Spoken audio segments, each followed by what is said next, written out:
પણ હાલની જે 3 દિવસની તાલીમમાં જે શિક્ષકોનો જે ઉત્સાહ જોવા મળ્યો ને, બાકી એઝ અ ટ્રેનર તરીકે લગભગ રાજ્ય કક્ષાએ પણ જતા હોઈએ, પણ ત્યાં કંઈક મનમાં કેવું હોય કે આપણાથી થાય આવું, આપણે ઉભા રહીએ લોકો શું કહેશે, બીજા બધા આપણી પર હસશે, તો આવા ઘણા બધા પ્રશ્નો હોય. એમાં પણ એક ખાસ વાત કહેવાની સવાલ આટલી તાલીમમાં કહેવાની રહી ગઈ.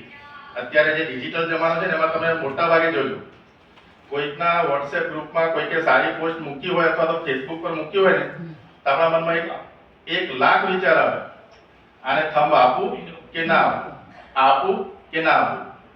એનું કારણ એક જ છે કે મોબાઈલની ડિવાઇસમાંથી જે કંઈક નોલેજ ને જ્ઞાન આવે છે ને, એ આપણા મગજમાં ફિક્સ થઈ જાય છે, ડાઉનલોડ થઈ જાય છે. આપણા અનુભવો જે નેચરલ હોવા જોઈએ એના બદલે ડિજિટલ અનુભવો અત્યારે આપણે અંદર નાખતા હોઈએ છીએ. ત્યાં પછી પેલો વિચાર આવે કે તાલીમ એટલે શું, એની વ્યાખ્યા આપણા મગજમાં ફિટ થઈ ગઈ. કોઈકે કીધું હોય કે યાર જવા દો, તાલીમમાં તો છે ને આમ જ હતું, એમ આગળ નથી કહેતો, પણ આ જે 3 દિવસની તાલીમ છે ને, એમાં ઉત્સાહી મિત્રો જે આ બધા મિત્રો જ છે, પણ એમનો ઉત્સાહ મેં જોયું છે. ત્યાં રસ્તામાં મળતા તો જેવો એન્ટર થયો ને, ત્યાં જે લોકોનું પ્લાનિંગ ત્યાંથી જ ચાલુ હતું.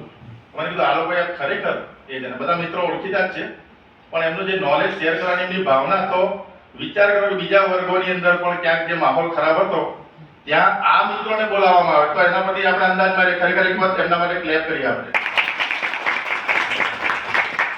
એટલે તાલીમમાં એક વસ્તુ બધાના મનમાં એવો